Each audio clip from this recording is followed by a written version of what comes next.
이강인이 별들의 전쟁 유럽 축구연맹 챔피언스리그에서 히든카드가 될 수 있을까요? 그는 지난 4강 1차전에서 마지막까지 외면받았는데 현지 매체에선 이강인의 출전이 필요하다고 주장해 화제입니다.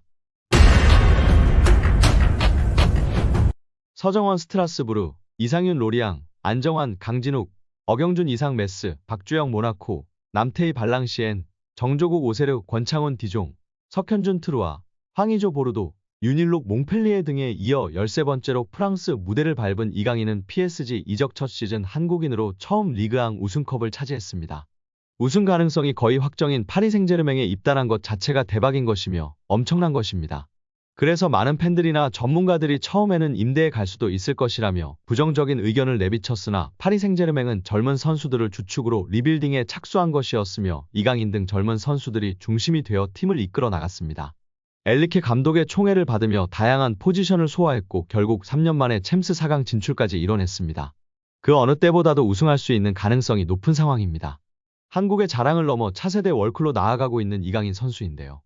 6세 때 온 국민의 관심과 사랑을 받으며 천재의 탄생을 알렸고 그는 만 17세 327일의 나이로 한국 선수 역대 최연소 1군 데뷔 기록을 세웠습니다. 그리고 U20 월드컵 최우수 선수로 세계의 이름을 알렸습니다. 이번에는 23세 한국 최연소로 유럽 5대 리그 우승을 경험하는 역사를 쓰고 있는 이강인 선수입니다.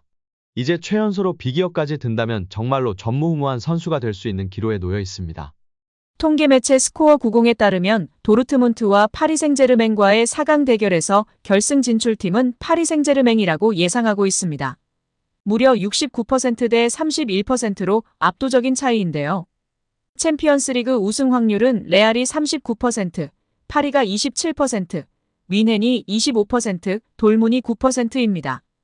그러나 말 그래도 확률이고 이전 확률에서는 맨시티가 가장 높은 확률이었고 아스날도 뮌헨을 이길 확률이 높았으나 바뀌었습니다. 어떻게 될지 모르고 참고만 할 뿐인데요. 4강에서 반드시 돌문 잡고 결승에서 레알 잡고 우승했으면 좋겠습니다. 음바페의 파리에서의 라스트 댄스와 이강인 첫 시즌 챔스 우승은 너무나 환상적인 시나리오 같은데요. 과연 어떻게 될지 끝까지 이강인 선수 응원하도록 하겠습니다. 이강인이 별들의 전쟁 유럽 축구연맹 챔피언스리그에서 히든카드가 될 수 있을까요? 그는 지난 4강 1차전에서 마지막까지 외면받았는데 현지 매체에선 이강인의 출전이 필요하다고 주장해 화제입니다. 루이스 엘리케 감독이 이끄는 PSG는 오는 8일 프랑스 파리의 파르크 대 프랭스에서 도르트문트와의 UCL 4강 2차전을 벌입니다.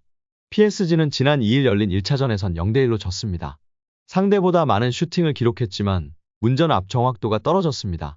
PSG가 자랑하는 공격진 킬리안 음바페, 우스만 덴벨레, 브래들리 바르콜라는 각 한 개의 유효 슈팅을 기록하는 데 그쳤습니다. 당시 엘리케 감독의 용병술도 도마 위에 올랐는데요. 전반전 부상을 입은 리카 에르난데스를 제외하면 후반 20분 랑달콜로 무한히를 투입한 뒤 교체 카드를 아예 쓰지 않았습니다.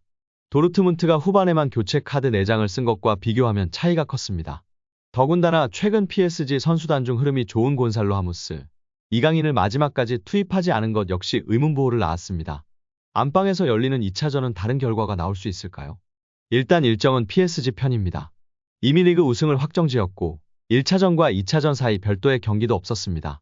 선수단 체력을 비축한 만큼 다양한 선수단을 꾸릴 가능성도 있습니다. 프랑스 매체 르파리지앵은 선수단 변화를 전망했습니다. 매체는 엘리케 감독은 PSG가 상황을 역전할 것이라 확신한다. 회복 단계에 있는 프레스넬 킴펜베, 십자인대 수술을 받은 에르난데스를 제외한 모든 선수가 훈련에 정상적으로 참여했다면서 최근 며칠 동안 옵션을 연구한 엔리케 감독은 선발 라인업에 변화를 줄 시간이 충분할 것이라고 내다봤습니다.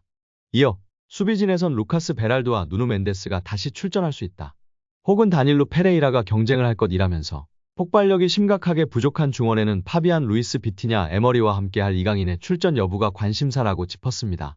바로 같은 날엔 이강인과 하무스는 PSG가 2차전을 뒤집을 수 있는 선택지다.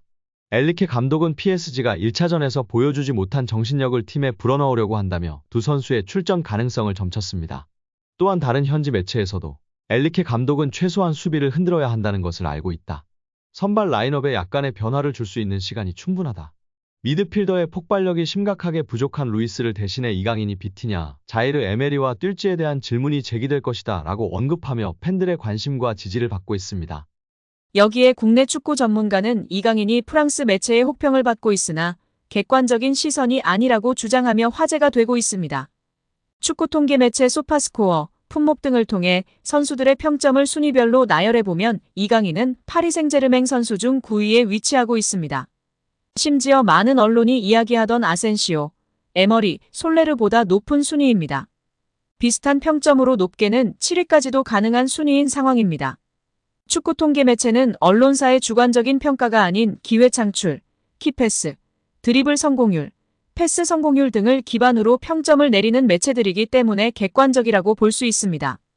매체에 따라 키패스의 점수를 더 많이 주느냐, 공격 포인트의 점수를 더 많이 주느냐의 차이가 있을 뿐입니다. 이러한 객관적인 자료를 통해 알 수 있듯이 이강인 선수가 아시안게임, 아시안컵, 부상 등으로 많은 변수가 있었음에도 팀 내에서 자신의 몫을 충분히 해내고 있다는 점을 명백하게 알 수 있었습니다.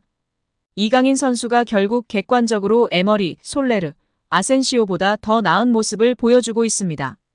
근소한 차이지만 하무스보다도 더 나은 모습이며 위카 에르난데스, 다닐루 페레이라와 비슷한 경기력을 보이고 있는 것입니다. 금액적으로 계산 시 하무스는 1,000억 원, 아센시오는 FA 영입이었고 솔레르 240억 원, 에머리는 구단의 아카데미를 통해 키워냈기 때문에 더욱 가치 있는 선수입니다. 특히 이제껏 아카데미에서 1군 데뷔시키고 꽃 피우는 선수는 한 명도 없습니다. 코망, 디아비 등이 다 이적 후 꽃을 피웠기 때문에 에머리는 금전적 가치 이상의 가치를 지니고 있는 선수입니다. 게다가 프랑스 국적이라 더욱 엄청난 애정과 특별 대우를 받고 있는 선수입니다.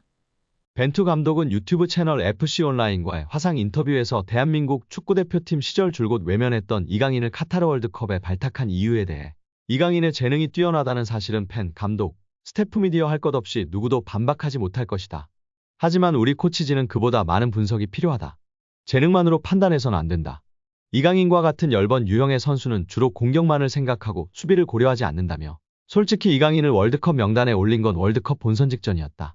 이강인을 월드컵에 발탁할지에 대해 확신이 있었다고 한다면 그건 솔직한 대답은 아닐 것이라고 월드컵 최종 명단에 이강인을 제외할 생각도 있었다고 털어놨습니다. 하지만 벤투 감독은 23명 명단에 이강인을 포함했고 이강인은 월드컵 조별리그 가나전에서 부메랑 크로스로 조규성의 골을 돕는 등 톡톡 튀는 활약으로 믿음에 보답했습니다. 벤투 감독은 이강인을 명단에 올린 중요한 이유는 그가 바뀌어서다. 마인드의 변화와 마요르카에서의 활약으로 월드컵 출전의 자격을 증명했다. 그는 마요르카에서 완전히 다른 선수가 되었다. 그의 변화를 이끌어준 중요한 두 사람은 본인과 클럽 감독 하비에르 아기레일 것이다. 이강인은 스스로 스타일을 바꿔야 한다고 인정한 것 같고 아기레 감독은 그런 변화에 대한 확신을 줬을 것이다. 이강인의 훈련 퍼포먼스와 합숙에서 보여준 모습들이 월드컵 무대에서 좋은 성과를 이어졌다고 돌아봤습니다.